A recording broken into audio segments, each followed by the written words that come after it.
visto, digamos, con este escenario, y que son problemas que también ya han surgido en otros países donde existe un desarrollo de firma digital similar al que estamos planteando en nuestro país. Pues básicamente una persona realiza de nuevo un ejercicio de firma digital de un documento similar al proceso que les mostraba anteriormente, y resulta que este documento generado es en una aplicación desarrollado a medida. En el caso del ejemplo que les estoy mostrando en pantalla, es un XML desarrollado a la medida por parte de esa institución, con una configuración y características particulares propias de la institución, porque es un documento transaccional para esa misma institución. Pero resulta que el día de mañana que yo quiero mover ese documento firmado digitalmente en un formato particular de la institución a otra, esa institución podría no saber qué hacer con ese documento, no solo por los datos del documento, sino por la forma en que está construida la firma. Este es un primer escenario del problema. Otro escenario del problema que podemos identificar es con la forma en que implementan las aplicaciones los mecanismos de validación de la firma digital. Esto es un tema ajeno al, es un tema ajeno al control que normalmente tiene el sistema de certificación digital sobre los desarrollos en el país. Tenemos, por ejemplo, una persona que firma un documento en Word, un documento de Office, en enero con un certificado vigente. Resulta que en febrero el certificado de esa persona vence, ¿verdad? Tenemos un certificado que vence, entonces ese ciudadano va de nuevo a la CA a solicitar renovación de sus certificados. Perfecto. En marzo, alguien más a quien esa persona originalmente le había enviado su documento electrónico firmado, abre el documento, y por la forma en que está implementada la aplicación, en el momento en que trata de hacer la validación de esos certificados, la aplicación le contesta que ese documento es inválido. Y esto pasa tanto para la persona que había recibido el documento como para el firmante. Esto es algo que puede pasar, que está pasando con la implementación que hacen de la firma digital ciertas aplicaciones de informática que todos utilizamos hoy en día. Otro ejemplo de situación a la que nos podríamos enfrentar eventualmente en este contexto que les estoy mostrando es en los jueces haciendo recepción de documentos electrónicos firmados digitalmente para procesos judiciales. Entonces tenemos, por ejemplo, un juez que recibe un documento Word firmado, que por el contexto de los certificados en ese documento se valida sin ningún problema, pero resulta que también recibe un PDF firmado, un documento de LibreOffice firmado, y que cuando hace la validación por X o Y detalles, esto es meramente especulativo, ¿verdad? Pero por detalles de la forma en que implementan la validación de las firmas digitales estas aplicaciones, podría resultar que ese mismo documento firmado en dos herramientas distintas generó que una herramienta en particular dijera que el documento era inválido. ¿Y qué va a pasar el día de mañana? Que ese mismo juez tenga que recibir uno de estos XML hecho a la medida que les comentaba antes por una institución X. El juez podría recibir ese documento, abrirlo y decir, bueno, ¿qué hago con esto, verdad? Y cuando pensamos en que esto no es solo para una institución, sino que pueden haber N instituciones que hagan sus diferentes desarrollos a la medida, con formatos todos independientes, esto podría generar todavía más dudas en un sistema judicial. Y peor aún, pensemos en una desconexión de la autoridad certificadora, ¿verdad? En un escenario fuera de línea. No todas las oficinas del Poder Judicial, no todos los juzgados cuentan, bueno, aquí hago una aseveración que de verdad no conozco, pero pensemos que alguna pudiera no contar con internet por X o Y razón. En ese momento las herramientas informáticas podrían no tener el mecanismo para ir a validar contra la autoridad certificadora que el certificado estaba vigente. Y dependiendo de la forma en que estén implementadas las aplicaciones, eso podría implicar que todas las aplicaciones dicen que el certificado estaba inválido o que la firma está inválida. Pues bueno, yo sé que ustedes ven conmigo cuál es el problema de esto, ¿verdad? O sea, lo que esto podría implicar en el desarrollo de la firma digital en el país. Y esto fue un análisis que se hizo, ¿verdad? De tratar de entender cuál es el origen de este problema, ¿verdad? Esto es un análisis de Ichikawa, ¿verdad? De espinas de pescado. Entonces, lo que vemos es que el poco conocimiento sobre firma digital lleva a malas implementaciones o usos de firma digital ya sea en aplicaciones a la medida o en los paquetes ofimáticos elegidos para utilizar firma digital en nuestras instituciones. Eso podría generar un desencanto de los usuarios de firma digital en el país y, por último, una pérdida de confianza en la firma digital.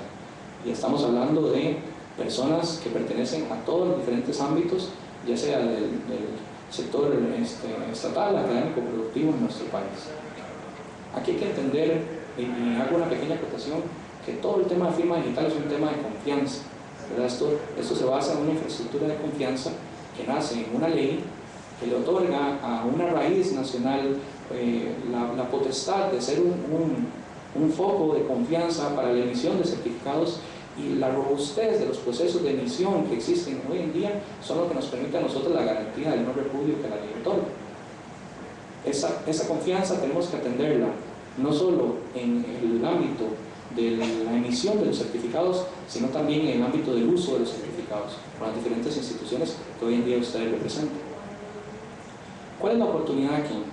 La oportunidad es que hay una oportunidad de corregir el rumbo del uso de la documentación electrónica firmada digitalmente en el país por el desarrollo actual que tenemos, que no es de muy alto volumen. Al no tener un alto volumen en el desarrollo, hoy corregir esto mediante una política es como poner una curita. O sea, no tenemos ningún hueso quebrado, no tenemos ninguna herida abierta, es como poner una curita sobre el problema. Entonces, a partir de todo este análisis del problema, se plantean los siguientes objetivos, que serían básicamente: el primero, queremos normar el tipo de documentos electrónicos firmados digitalmente que se usan en el país. El segundo sería mejorar el conocimiento sobre cuál es la correcta implementación, cómo percibe la División de Certificados de Firma Digital y los diferentes miembros del Comité Asesor de Políticas, cómo perciben una correcta implementación de la firma digital en el país. Y finalmente, establecer mecanismos, porque esto podría sonar muy bonito en papel, pero tenemos que dar una solución que dé resultados prácticos. Hay que establecer mecanismos que permitan garantizar esa buena implementación de los documentos electrónicos firmados en las diferentes instituciones. Por eso es que nace el proyecto que tiene este título, Definición del formato oficial de documento electrónico firmado digitalmente. Este proyecto lo que busca es atender esos tres objetivos, generando una serie de insumos, una serie de entregables que eventualmente ustedes tendrán en sus manos y que van a ordenar un poco la forma en que se manejan esos documentos electrónicos firmados digitalmente en nuestro país. ¿Cuáles son los ejes en los que se apoya este proyecto? Tenemos en primera instancia una normativa sobre el formato oficial, ¿verdad? Tenemos también cuáles son las soluciones ofimáticas que cumplen el formato, porque sabemos que la firma digital no solo se utiliza en aplicaciones a la medida, también se utiliza en soluciones ofimáticas que muchos de nosotros tenemos instalados en nuestras computadoras, ya sea en nuestras casas o en nuestros trabajos. También queremos atender el problema de cómo desarrollar aplicaciones que implementen el formato que estamos proponiendo, y finalmente cómo saber que ese formato se utilizó de manera adecuada. Aquí quiero presentarles qué determinamos que debería constituir un formato oficial para Costa Rica. Esto fue un producto de un trabajo de investigación que se realizó en la maestría de computación del Instituto Tecnológico, contando con una gran participación y apoyo del Banco Central de Costa Rica, y se generaron una serie de recomendaciones sobre los elementos que deberían garantizar cualquier formato oficial que nosotros estuviéramos proponiendo. Entonces, básicamente serían: el primero, que permita utilizar algoritmos criptográficos robustos. Segundo, que respete el principio de neutralidad tecnológica. Básicamente que sean estándares abiertos que puedan ser empleados en cualquier escenario multiplataforma, ya sea cualquier explorador o sistema operativo, y que no estén sujetos a un determinado producto licenciado. O sea, los formatos como tal deben ser abiertos, ya sea para implementaciones que existan licenciadas o para implementaciones a la medida abiertas a cualquier institución.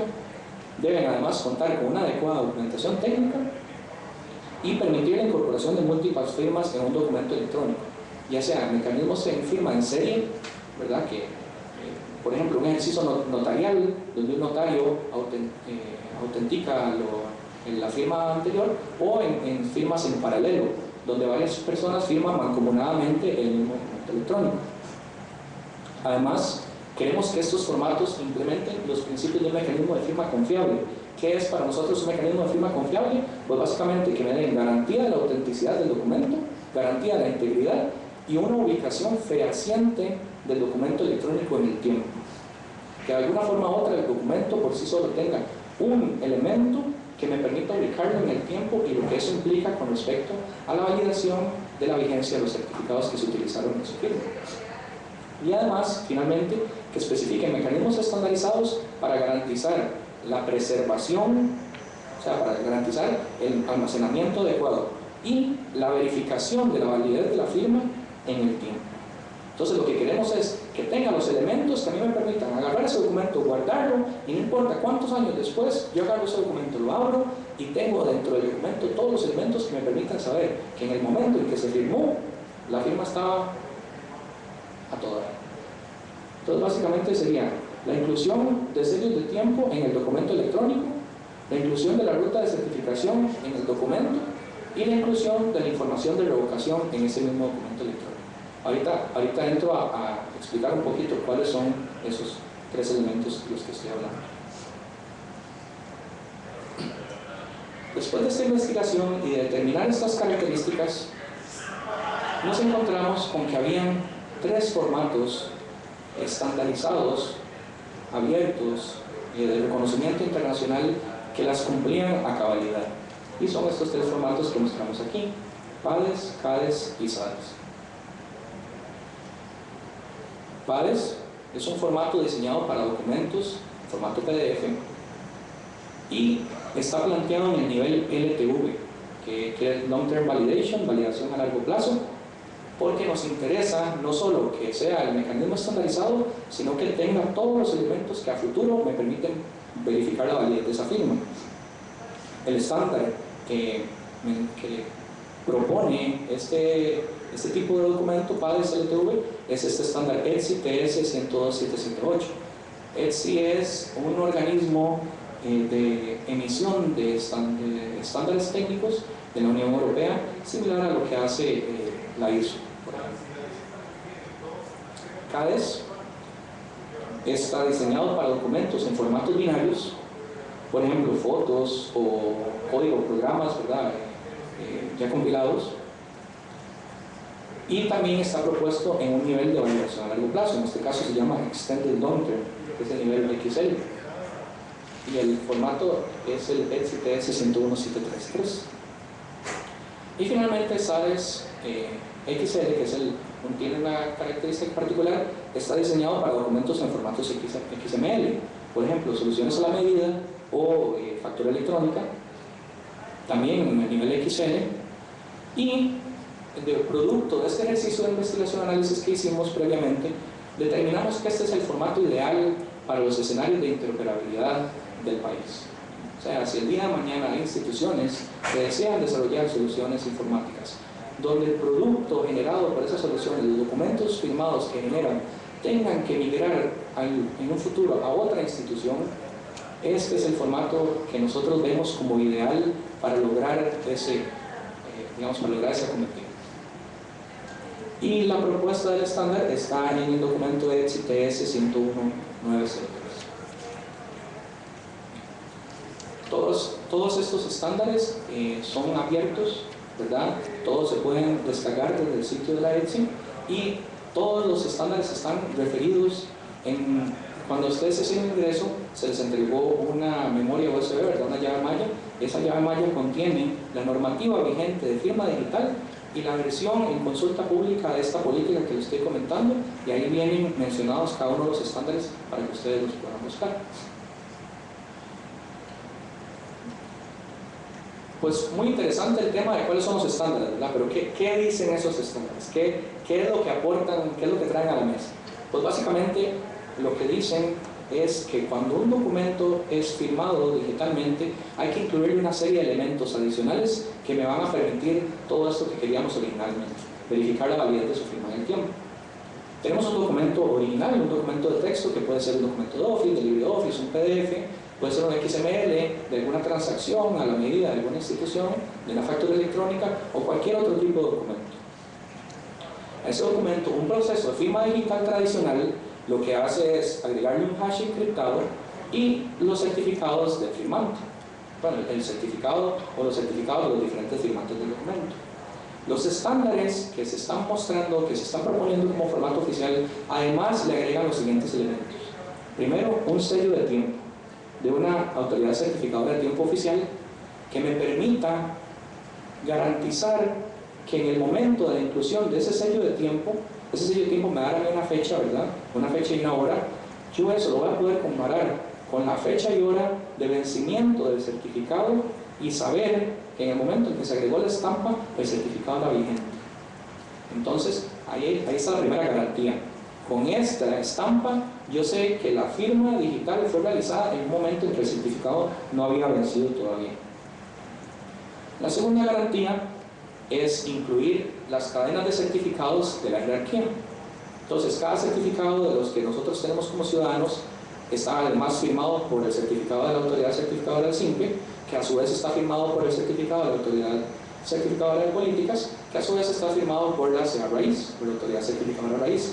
Nosotros incluimos estos 4 certificados en el documento y sabemos que ese certificado, sin ir a preguntarle a nadie más, pertenece a la jerarquía nacional.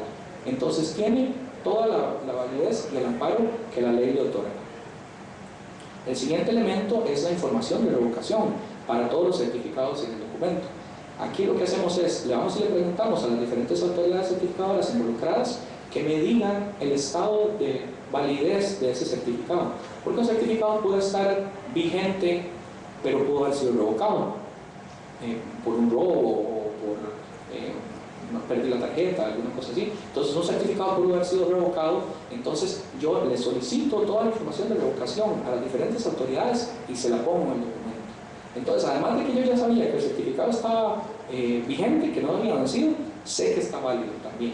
Y esa respuesta viene firmada por las autoridades certificadoras. Y eso es lo que construye un documento en el formato oficial que estamos proponiendo. Ahora bien, esto no lo podemos dejar aquí. O sea, esto no se puede quedar con una propuesta de cómo debería ser la forma en que se van a hacer las cosas en el país. La solución tiene que ser una solución práctica, que le brinde resultados a todos ustedes como gestores de proyectos en sus diferentes instituciones y a los ciudadanos que van a consumir estos servicios. Entonces, nosotros planteamos el proyecto en 5 entregables diferentes, que esperamos entregar de una forma u otra en el transcurso de este año y el año siguiente. El primer entregable, que sería la política de formatos oficiales de documentos electrónicos, es el tema que estamos viendo el día de hoy, ¿verdad? Que sería este instrumento normativo nacional. Además, queremos generar un informe de evaluación de soluciones ofimáticas con formatos avanzados de firma digital. Esto es un proyecto que lo que queremos es ver de nuestra propuesta, de la propuesta nacional de formatos oficiales y de las soluciones ofimáticas que se utilizan en el país, cuáles la cumplen.